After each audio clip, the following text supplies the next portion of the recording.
This is the Samsung Galaxy A03 Disassembly. If you want to see more videos like this, make sure you subscribe and follow me on Twitter so you'll be notified when I upload a new video. And if you need any tools, there are links in the description.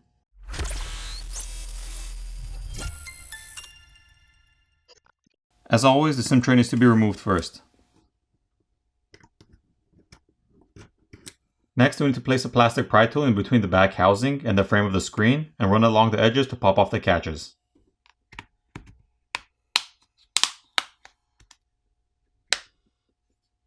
The back housing is made of plastic.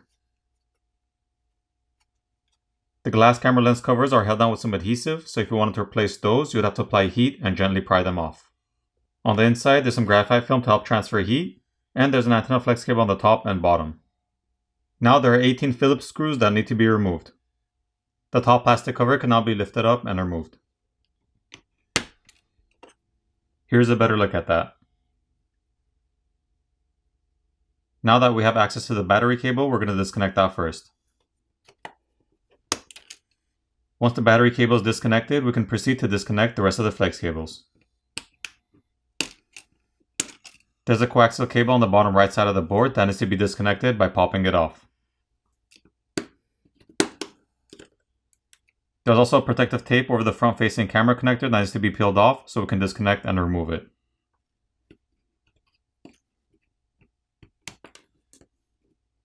Here's a better look at the 5-megapixel front-facing camera.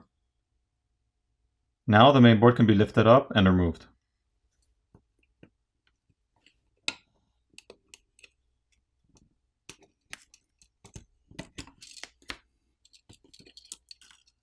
On the main board, there's a 2-megapixel depth camera and a 48-megapixel main camera. The camera connectors can be disconnected by just popping them off. Also, none of the cameras have OIS or optical image stabilization.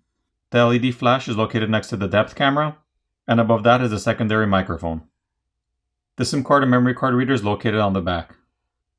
Once the removable shield has been removed, we can see thermal paste on top of the processor and the chip next to it. We can also see the RAM next to the processor. Here's a better look with the thermal paste removed. The bottom speaker assembly can now be lifted up and removed. Here's a better look at that.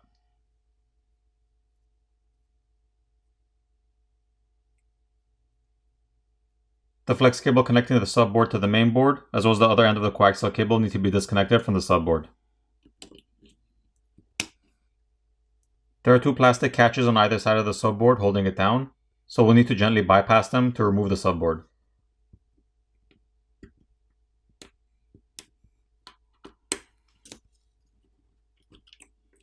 There are rubber gaskets both around the charger port and headphone jack.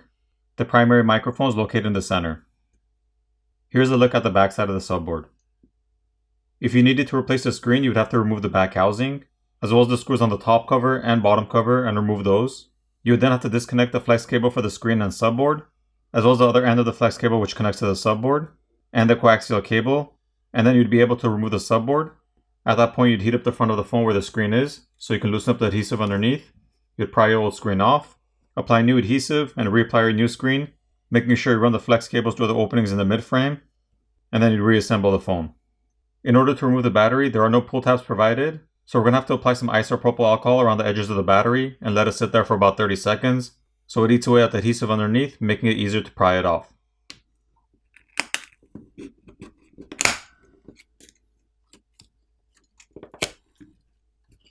Here's a better look at the 5000 mAh battery. Moving on, the vibrator motor is located on the bottom right side. There's a white liquid damage indicator sticker underneath the headphone jack, as well as the SIM reader on the frame. The flex cable for the volume keys and power button is located here and is held down with some adhesive, so if you need to replace that, you can just gently pry it off and remove it. Now the flex cable for the proximity sensor is routed through an opening in the mid-frame, so if you needed to replace the proximity sensor, you'd also have to pry the screen off to gain access to that. And finally, the earpiece speaker is located on top, and that's also held down with some adhesive. For the repairability score on this phone, I give it a 6.5 out of 10. Now it's time to put the phone back together.